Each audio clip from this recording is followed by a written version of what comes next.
Halo semuanya, selamat datang di podcast kita ini, yang mana podcast kita ini ditunjukkan untuk penunjang nilai kita dari mata kuliah perilaku keorganisasian. Yang mana podcast pada hari ini kita akan membahas tentang emosi dan suasana hati. Nah, nggak mungkin dong kalau misalnya kita podcast ini cuman ada aku sendiri nih. Oh iya, sebelum aku lanjut ke podcast, perkenalkan nama aku Helmi dengan NIM 222000309 dan ada teman saya yang bernama siapa, Stan? Nah, kalau aku Stanley, NIM-nya 20 2020. Nah, sebelum kita ngebahas nih ya, jadi kita ini salah satu mahasiswa di IBI Kwikenggi, yang mana kepanjangan dari IBI itu Institut Bisnis Indonesia. Dan Salah, informatika. ada informatikanya ya. Sorry banget, kayak aku udah semester 6 ini lupa sumpah ya. Iya, gimana nih? IBI, cuman IBI I-nya tuh dua, IBI. Iya, Jadi Institut Bisnis Informatika Indonesia. Quick Yangi. Kwikenggi terakhirannya. Tuh. Nah, kita langsung aja kali ya ngebahas tentang materinya itu tentang emosi dan Hmm. suasana hati. Nah, kita kan mau bahas nih tentang emosi dan suasana hati. Hmm, Tapi sebelumnya, Helmi tahu nggak sih emosi sama suasana hati itu kira-kira penjelasannya tuh kayak gimana sih? Biar yang lain juga pada tahu nih sebelum kita bahas. jadi kalau menurut aku nih ya, emosi dan suasana hati adalah dua konsep yang berbeda, namun seringkali digunakan secara bergantian. Emosi adalah reaksi singkat yang terjadi sebagai respons terhadap situasi atau peristiwa tertentu. Dan emosi dapat berupa kegembiraan, kesedihan, kemarahan, rasa takut, dan kejutan. Lalu kalau Oh, suasana hati itu, di sisi lain adalah perasaan yang berlangsung lebih lama dan lebih stabil daripada emosi. Suasana hati dapat berupa bahagia, sedih, cemas, atau tenang. Gitu, Stanley. oh gitu. Nah, tadi kan udah sempat bahas tuh tentang yang emosi. Kan kita tahu nih, kalau misalnya yang waktu itu kita pelajarin tuh ada 6 emosi dasar. Iya, Itu waktu itu apa ya emosi dasarnya itu ya? 6 emosi dasar ya. Iya, waktu itu pernah dijelasin tuh. 6 emosi dasar itu, kalau terdapat emosi dasar kan terdapat ada 6 ya, 6 emosi Iya. dasar itu ada kebahagiaan. Jadi kebahagiaan itu emosi yang ditandai dengan perasaan senang, gembira, dan puas. Hmm, Kebahagiaan dapat muncul sebagai respon terhadap kesuksesan, pencapaian, tujuan, atau hubungan yang positif dengan orang lain. Lalu yang kedua itu ada kesedihan. Emosi ini ditandai dengan perasaan sedih, kehilangan, dan kekecewaan. Kesedihan dapat muncul sebagai respon terhadap kegagalan, kehilangan yang dicintai, atau situasi yang tidak menyenangkan. Lalu yang ketiga itu ada kemarahan. Emosi ini ditandai dengan perasaan marah, frustasi, dan tidak puas. Kemarahan dapat muncul sebagai respon terhadap ketidakadilan, perlakuan buruk, atau kegagalan mencapai tujuan. Lalu kalau yang keempat ini ada takut emosi, ada takut, sorry. Jadi takut itu emosi yang ditandai dengan perasaan takut, khawatir, dan cemas, gitu Stanley. Terus oh, rasa takut itu biasanya itu muncul sebagai respon terhadap bahaya atau ancaman yang dirasakan. Jadi kalau misalnya Stanley nih dapat ancaman dari orang lain, atau misalnya dapat ancaman dari Stanley nih, dapat hmm, ancaman kamu besok nggak lulus, wah, itu tuh kan kayak buat rasa Stanley itu langsung takut gitu ya. ya pasti langsung takut banget kalau didengar kabar kayak gitu ya. Nah itu masuknya ke emosi. Oh, emosi takut. Nah itu kan masih keempat nih, ini masih ada yang Iya ya. kelima, keenam. Kelima ini itu adalah kejutan. Jadi kejutan itu emosi yang ditandai dengan perasaan kaget, terkejut, dan heran. Kejutan dapat muncul sebagai respon terhadap peristiwa yang tiba-tiba atau tidak terduga. Contohnya nih, misalnya eh, Stanley itu udah lama nggak ketemu sama temennya. Kayak contoh ada temen lah masa kecil, kayak umur 3 tahun atau 4 tahun tuh temen main lah ya. Stanley tuh eh inget banget orangnya tuh kayak gimana. Stanley Hmm, udah jauh, kayak nggak ketemu, dia mhm. keluar kota, pindah kota. Seketika kamu ketemu di tengah jalan, atau kamu tiba-tiba ketemu dia itu, kayak kamu memberikan respon kaget gitu, kejutan. Wah, Oh, aku mengingat nih kayak temenku tiba-tiba ada lagi, atau enggak kejutan itu kayak Bisa juga kayak gimana ya? Kayak mungkin kayak gini ya, Kayak kalau misalnya kesetrum. ulang atau misalnya, oh bisa tuh kesetrum, Kesetrum itu bisa tuh. sangat terkejut ya. Sangat terkejut tiba-tiba disetrum kan, dah Hmm. kan terkejut itu. Atau mungkin bisa ini nggak, Kayak gimana? kayak lagi ulang tahun terus di surprise gitu, terkejut dong, kaget dong. Iya, karena sebenarnya itu kan kalau terkejut itu lebih kayak di luar ekspektasi kita. Kayak Iya, misalnya pemikiran kita tuh itu hal yang tiba-tiba terjadi. betul banget nih. Terus Hmm. yang terakhir apa tuh? Yang terakhir itu ada jijik. Jadi Jadi termasuk emosi ya? iya, sebenarnya kayak gimana ya? Jijik itu kayak perasaan jijik, muak atau tidak suka. Jijik dapat muncul sebagai respon terhadap bau yang tidak sedap, rasa yang tidak enak atau situasi yang tidak menyenangkan. Contoh, kayak kamu ketemu alay. Hmm. Itu tuh kayak ih alay banget sih, Ih, jijik aku. oh, Itu tuh kayak situasi kamu tuh nggak suka kayak dengan hal itu. Jadi kamu nggak seneng. Itu hmm. emosi yang dinamakan jijik. Oh, jadi sekarang kita tahu nih ada 6 ternyata ya, 6 emosi dasar Betul. dan semuanya itu benar-benar saling berbeda gitu loh. Jadi Ada yang kayak gembira, bahagia tadi, sedih, kaget, jijik dan lain-lain. Oh, oke oke oke. terus Terus apalagi tuh?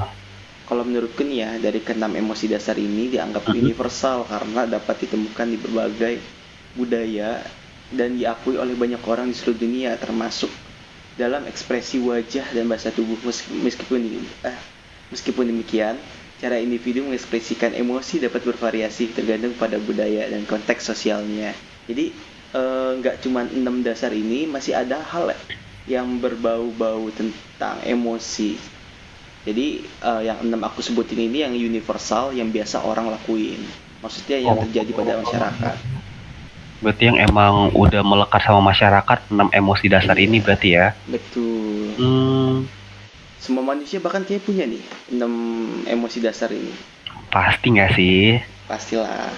Nah, udah ngomongin emosi, berarti dari emosi ini ada sumbernya dong yang buat memicu munculnya si emosi-emosi tadi nih.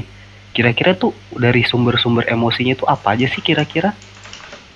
Kayak apa nih yang bisa micu sehingga muncul si emosi sama suasana hati gitu? Kalau misalnya yang bisa muncul dari gimana pertanyaan tadi, emosi dapat. Iya, kayak dia munculnya tuh dari mana sih sumbernya? Oh, Sumber si emosi ini? jadi sumber emosi ini muncul kayak pengalaman pribadi, terus kognisi dan persepsi, ada Hmm. genetik juga, ada lingkungan sosial, ada hormon dan sistem saraf. Oh, dari genetik juga bisa ternyata ya? Genetik juga bisa. Jadi beberapa penelitian itu ada menunjukkan bahwasannya ada faktor genetik yang berperan dalam penentuan bagaimana individu bereaksi secara situasi tertentu. Misalnya, individu dengan riwayat keluarga yang memiliki gangguan kecemasan mungkin lebih rentan terhadap pengalaman cemas. Oh, baru tahu nih. Betul. Mungkin aku balik tanya kali ya, Stanley ya. Boleh, boleh, boleh. Apa tuh? Masa aku mulu ini yang ditanya, aduh Boleh, capek boleh, sekali. boleh. Apa tuh? Eh, Gimana kalau misalnya cara kamu mengetahui emosi yang rasional dan fungsi emosi? Cara untuk mengetahui Emosi yang rasional dan fungsi emosi. yang rasional ya. Ya, Sebentar, aku agak lupa-lupa ingat nih. Kalau misalnya cara untuk emosi yang rasional. Nah, sebelumnya kita harus tahu dong emosi rasional ini apa nih? Emosi rasional itu adalah emosi yang dapat membantu seseorang dalam membuat keputusan atau tindakan yang dapat dan tepat untuk suatu situasi. Nah, si emosi rasional ini tuh dapat membantu seorang untuk tetap tenang dan berpikir jernih kalau menghadapi situasi sulit. Jadi dia tuh kayak nggak bakal ngasal ambil keputusan gitu. Nah, untuk tahu apakah si orang ini rasional dalam emosinya, kita tuh bisa melakukan beberapa eh, cara nih. Yang pertama, kita bisa mengidentifikasikan emosi. Jadi tuh seseorang perlu mengenali emosi yang dirasakan. Yang 6 dasar tadi itu kayak ada apakah dia takut, sedih, marah, bahagia dan teman-temannya. Nah, Yang kedua, kita perlu mengidentifikasi penyebab si emosi yang tersebut. Kayak misalnya, jadi tuh kayak jadi dia tuh perlu mencoba memahami apa yang menyebabkan emosi tersebut muncul. Kayak tadi yang udah kita bahas tuh, dari yang emosi-emosi ini apa nih sumbernya. Itu karena apakah ini mungkin situasi masa lalu, genetika, atau mungkin cuacanya jelek, emosinya juga ikutan jelek, atau mungkin ada faktor lain. Nah, yang selanjutnya itu habis kita udah kenal si emosi dasar, kita tahu sumbernya, kita perlu buat mengevaluasi reaksi dari emosinya. Jadi ini seseorang perlu mengevaluasi reaksi emosi yang muncul. Jadi apakah itu sesuai dengan situasi yang dihadapi dan memungkinkan untuk membuat keputusan yang tepat. Nah, untuk si fungsi emosi sendiri itu adalah sebagai sinyal atau respon dari tubuh terhadap situasi atau stimulus tertentu. Emosi bisa membantu seseorang untuk memahami dunia di sekitarnya. Nah, kalau kita lihat dari sini, ini ada nih beberapa fungsi emosi yang penting. Contohnya yang pertama itu memberi peringatan. Jadi itu emosi dapat memberi sinyal tentang situasi yang berbahaya atau mengancam. Sehingga orang itu bisa langsung kayak cekatan gitu buat ngambil tindakan yang masih masuk akal gitu loh, yang masih rasional. Terus yang kedua, untuk memotivasi tindakan. Jadi ini emosi dapat memotivasi seseorang untuk mengambil tindakan yang tepat dalam waktu yang sulit atau mungkin tertekan, kayak gitu. Terus yang terakhir juga nih ada nih. Jadi dia tuh bisa meningkatkan hubungan sosial juga. Jadi bukan cuma dibuat dirinya sendiri, tapi juga bisa buat mengembangkan hubungan sama orang-orang di sekitarnya. Gitu. Hmm, Lumayan kompleks ya kalau tentang emosi ini. betul. Jadi emosi tuh kayaknya kalau dibahas bisa sampai next episode nih, episode 2 Iya. mungkin kali ya. Udah bisa 3 SKS nih kayaknya buat satu emosi doang. Waduh. Waduh. Kira-kira apa lagi ya? Mungkin kayaknya biar penonton makin penasaran kali ya. Karena waktu kita juga udah 15 menit juga nih ya Kak Stanley nih ya. Oh, Mungkin nanti nggak kita, berasa ya? iya kita bisa sambung di part 2 kali ya Kak Stanley. Oh, aduh. Nextnya part 2 boleh, boleh, boleh. Boleh, boleh. Ya udah mungkin cukup sekian kali ya untuk podcast pada hari ini yang mungkin teman-teman ini pada dapat ilmu baru. Ya, jadi kayak teman-teman dari yang cuma taunya emosi itu sedih sama marah, teman-teman jadi tahu sekarang emosi juga bisa bahagia, atau yang kayak tadi tuh aku juga baru tahu ada jijik tuh termasuk emosi dasar ternyata. Iya, kita sama-sama berbagi ilmu juga untuk kalian juga. Iya, Mungkin podcast ini bisa ditonton oleh adik-adik kelas kita bahwasanya sebelum kalian ngambil matkul perilaku keorganisasian, kalian wajib nonton podcast kita dulu nih. ih wajib banget ini ilmu. Kalau kata orang-orang ilmu daging ini mah. Iya, bener. Jadi ini kalau misalnya kita lanjutin lagi, ini kayaknya kita akan makan banyak waktu kayaknya, Kosteni. Iya nih 15 menit aja nggak berasa ya. Iya, cepet banget ya, nggak kerasa Iya. kita. Ya Oke udah. deh, terima kasih Oke, terima teman-teman kasih yang sudah semua teman-teman. mendengarkan. Ya, dadah semua. Dadah.